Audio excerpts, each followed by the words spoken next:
De meeste jongeren, zo'n 32, komen uit de streek rondom Ljouwertwei. In een soort gevallen gaat het om illegaal vuurwerk. Een pad ervan is vuurwerk met nitraat, dat vaak uit Duitsland en België komt. Het gaat vooral om of illegaal vuurwerk wat ze afstutsen of dat ze te betiert winnen. Ze mij 3 dagen van tevoren een keer, maar 1 dag van tevoren afsteken. Dus ja, daar zit een tiertje tussen. Dan mij ze het eigenlijk net afsteken, maar het baant ze natuurlijk in de boezen. Dus dan, als ze te betiert binnen, de politie shut ze, dan was ik nu staat.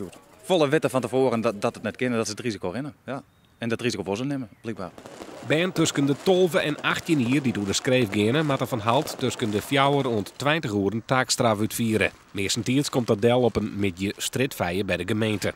In vergelijking met verleden jaar is het tal halt trofverwijzings verdubbelen. Deels omdat ek illegaal vuurwerk nou onder haren valt.